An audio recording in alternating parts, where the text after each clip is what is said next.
Legal Voice is unique because we work across the Northwest region. So we work on behalf of communities who have come from different economic regions, different geographic regions. And the type of work Legal Voice does is representing those people who don't have access, who wouldn't, have the funds or knowledge to go out and hire high-priced attorneys. The reason I love Legal Voice, there are a lot of reasons, but the most important one is they are fearless. They've put together a team that's willing to take on fights that others aren't. I think what makes Legal Voice different from a lot of organizations that are in the feminist movement is that they're really wanting to expand who they work with in general and always pushing to make sure that that table is expanded for communities of color and queer as well as transgendered organizations. I am an educator, was the superintendent of public instruction for the state of Washington. I'm also an attorney, and I'm also HIV positive. And being a strong advocate for women's rights, it made a whole lot of sense to me to support a group that was really on the front line of protecting women's rights. Legal Voice is unapologetically all about women.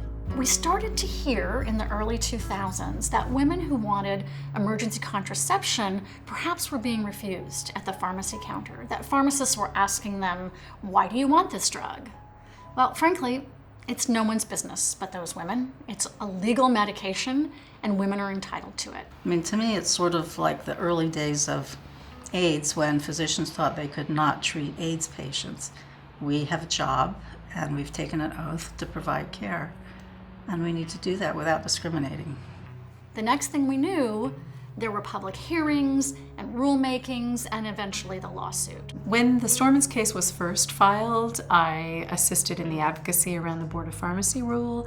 I also worked in the state of Oregon at the same time to try to change their pharmacy rule. When I started my fellowship at Legal Voice after graduation in 2010, I really got looped into the case, which was, a great opportunity. So at the time, we thought the case was gearing up for trial. This was first of many times we were gearing up for trial. The folks from Legal Voice and our allies were rock stars. They were all over the issue. They'd been involved in the rulemaking process. My first impressions when I began working on the case, first it was its importance.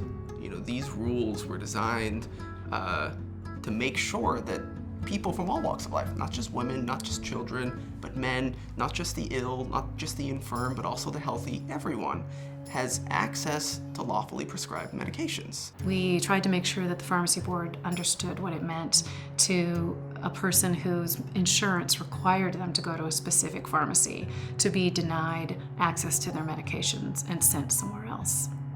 We tried to make sure they understood how difficult it was for people who didn't speak English as a first language, not only to get their medications, but even to come to the Board of Pharmacy to explain to them what their needs were. I remember saying one of my testimonies completely in Vietnamese because I wanted them to really understand what it means to have someone speak to you in a language that they don't understand and expect them to have all of their access needs met. There was a second round of rulemaking. So there were second rounds of hearings in front of the pharmacy board where, hundreds of people testified. Sadly, our bubble was then bursting when we realized that the judge in this case probably wasn't too sympathetic. We were in court. We had already gone to the Ninth Circuit Court of Appeals and had one victory, and approximately midway through the years of this case, the pharmacy board made a decision to retract the rule that ensured that people had access to their medications at the pharmacy in a timely manner. It makes me feel incredulous, actually, and angry that pharmacists feel they could refuse to prescribe, to fulfill a medication that I prescribed. We all have individual rights, but one of those rights is to not deny other people's rights. At this point, this was the second appeal to the Ninth Circuit, and I was pulled on to help draft that opening brief. And I was amazed, A, at the team that was already assembled, B, at all the work that's already been done by this point. When the Ninth Circuit Court of Appeals overturned that judge's ruling, we just couldn't believe it. The decision that came out of the Ninth Circuit is really powerfully written. It's, incredibly thoughtfully decided. We were pouring through the decision from the Ninth Circuit, just screaming at each other, we're winning, we're winning. It was incredibly inspiring to see the community effort that was able to beat that back and fight that change. What Legal Voices community represents is coming together not just to defend women's rights, but to defend civil rights in the context of women. I'm very proud to be part of the Legal Voice community, both as a pro bono attorney and as a supporter and as a board member. Over the course of this decade, practically every law firm in this town has worked with us. I get asked a lot whether we'll win the pharmacy refusal case. And the first thing I would say is we've already won twice. And yes, the Supreme Court could decide to take the case. But in the end, I don't think it's that Legal Voice will win. I think it's that patients will win and women will win.